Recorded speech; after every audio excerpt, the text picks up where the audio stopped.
Hi guys, I'm Clive, I'm Sheila. and we are Sharp and Sassy. Here we are in downtown Santa Fe. Yep. It's the most beautiful place you can imagine, and very, very informative. We just left our Loretta Chapel, saw the magnificent staircase.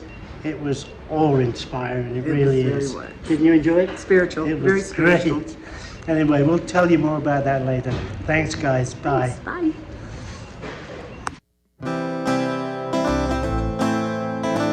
Seeing people and places, having fun wherever we go. Got no job and no schedule, we're just heading down the road. So say hello when you see us, we'd love to have you call us friend. We're sharp and we're sassy, we're on the journey that has no end.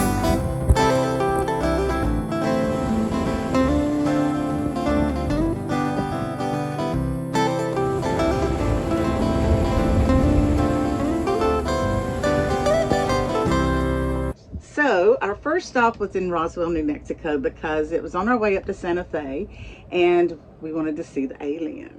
Yeah, well, I was really excited to see the aliens. I watched X-Files forever, so this was really, I was really interested in going to see Roswell. It's more of a tourist trap than anything. Yeah. However, though, we did run into some alien friends that actually greeted us like this. This way, humanoids. Beware.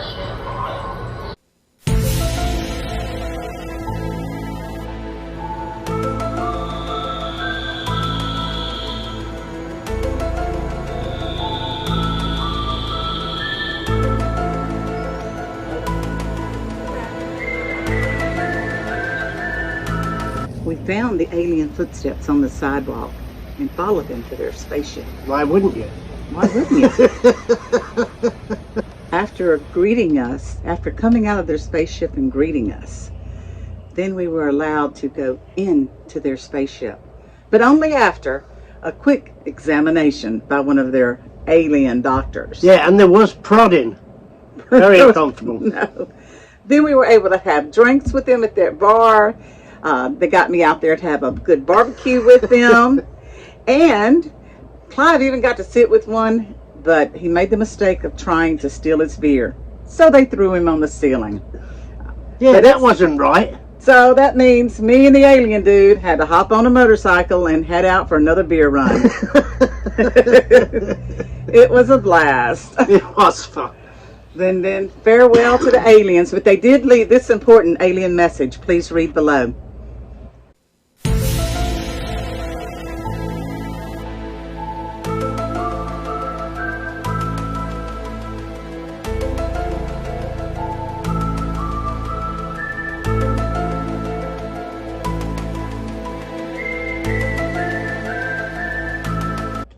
Hi guys.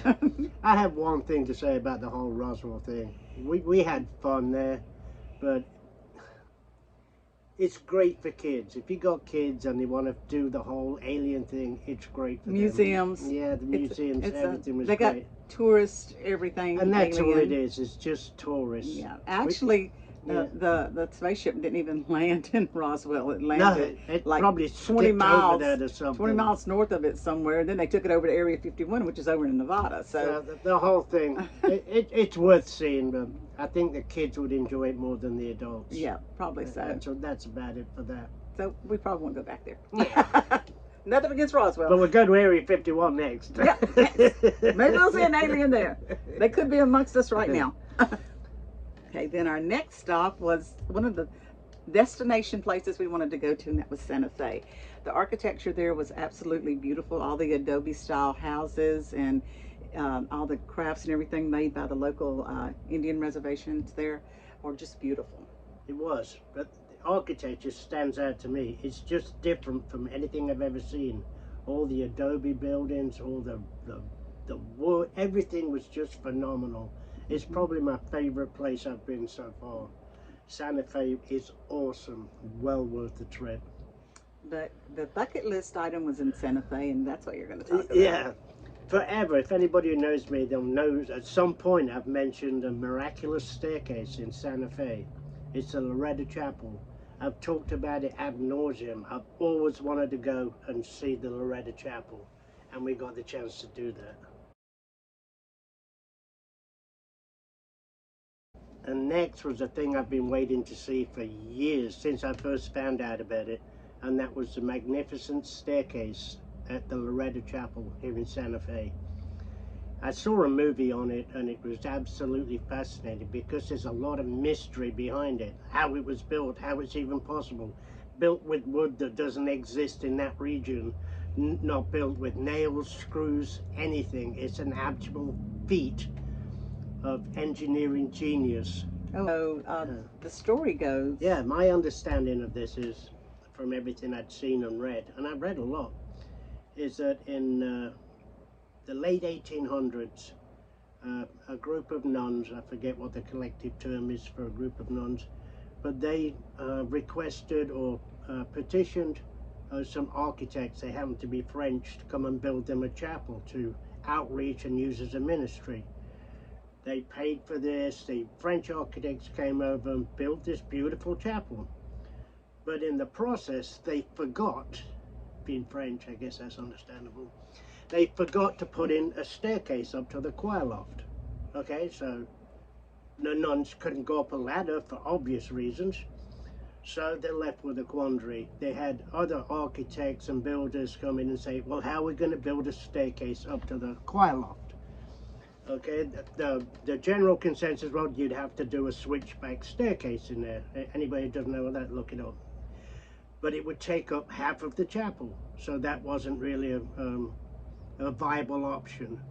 And then while they're talking, the nuns will go, what are we going to do? We have to finish this. One of the main nuns, she was getting old and she wanted the chapel finished.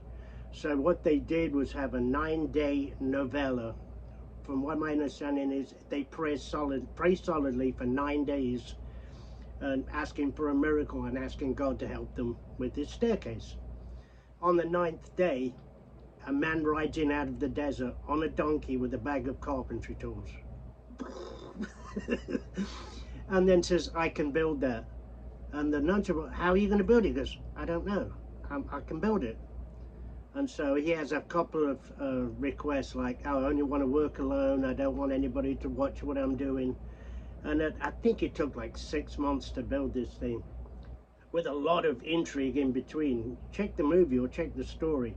But it was fascinating. At the end, he built the staircase, left without being paid or anything or saying goodbye, never paid for any lumber, never used any of the funds that the nuns gave him to buy materials, just disappeared.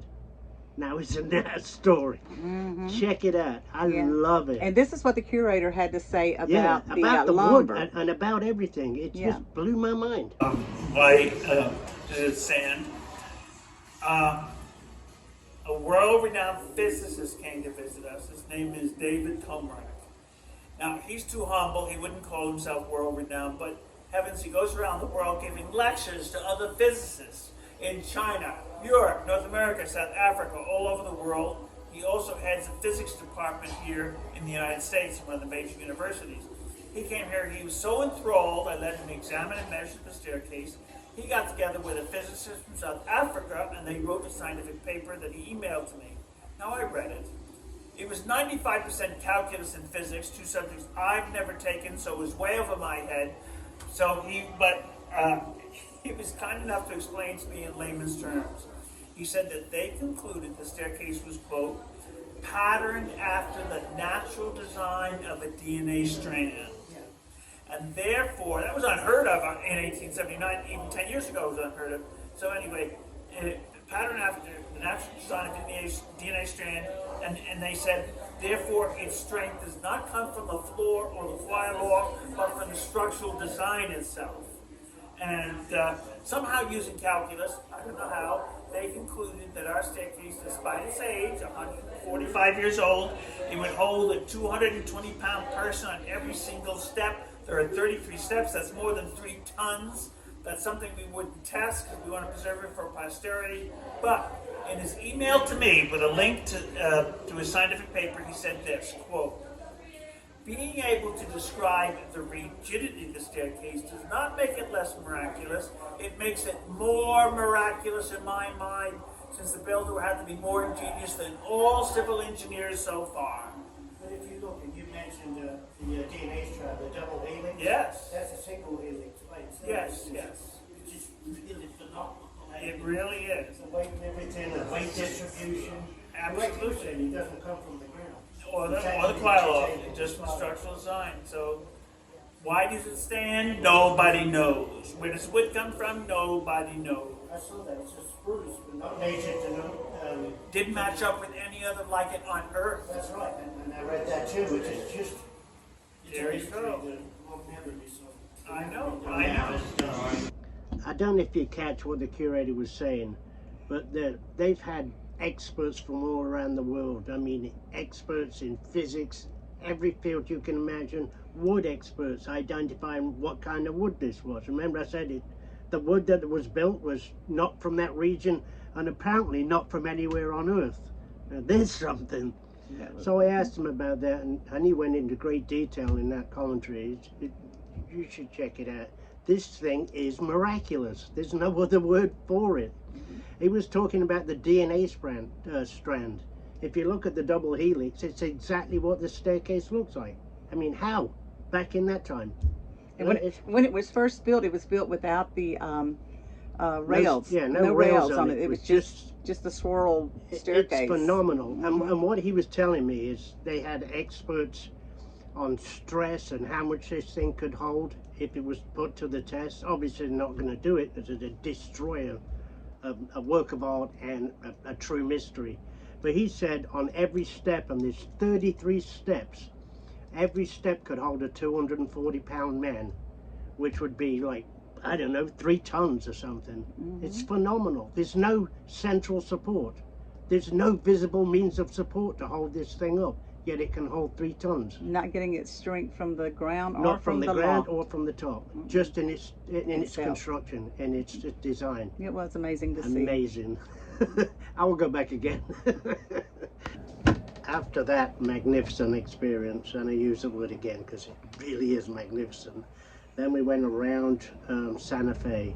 We went to a church, the Cathedral Basilica of St. Francis of Assisi. Beautiful church, absolutely beautiful. Look.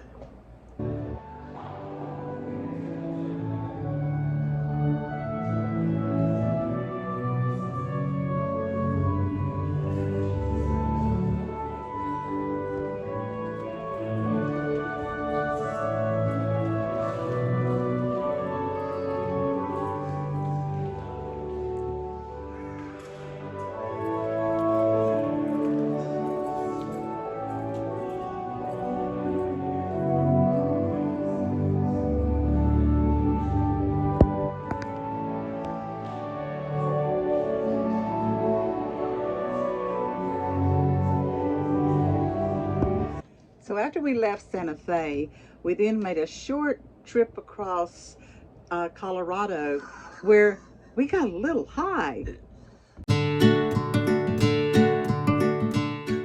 Guacamole, machos. Guacamole, machos.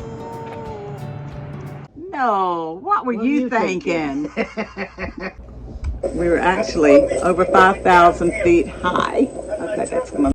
And traveling through those mountains of Colorado, even though we're at the lower end of Colorado, was still kind of odd. Very odd. Check this out. Yeah, just check this out. I'm obviously going downhill, and my truck is slowing down. The whole thing is so twisted. A guy on a bicycle without his feet on would be racing up this hill. It's so bizarre. Mysteries unsolved.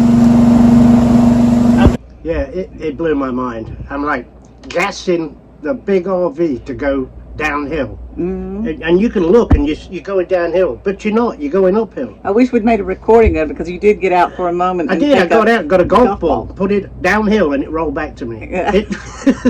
Go figure. Blew our mind. Yeah, and it wasn't because of Colorado. It wasn't because of anything we did. It was just a natural phenomenon. What are you saying? What are you admitting to? No. And then we made the mistake of not gassing up when we left one part of Colorado, thinking there were gas stations in Colorado in that area, and there wasn't. We went miles and miles and miles, 65 miles, till we found this one little town called Kim, Colorado. As you can see, the population was 63 in 2020, and they only had like one gas pump there that operated with a special kind of card that we didn't have. They didn't take cash. And luckily, Mr. Lee, pictured here, was an agricultural teacher there at Kim High School. Yeah, they got a high school. And he actually, swapped money for his card use so we could get gas in the RV. So, note to all you RVers. You always get gas. Always get gas when you see it, okay? Don't be scared like we were. But the man was super awesome. He was. He just said, what can I awesome. do to help? I said, I don't know. We can't. It's a Sunday. Yeah. They've got cash, but our cards won't work in this machine. 63 people there, but none of them were around. Fortunately, I found the one out of the 63 people who went out of his way to help us. Yeah. He actually put our the gas rest were on just his card, in and I church or paid him home. cash. What a great man. It was. Much respect to you, Mr. Lee. Thank you. Okay, now we're headed back home to Florida to spend some summertime with our grandkids. So What an exciting journey. Yeah. Every part of it was exciting. so far, and yeah, it's so not far. ending. Yeah. We're going to keep doing this. So We thought when we started, we'll see how we like it. Well, we love it. Yeah. You'll get more. Bye. Come along with us. Bye.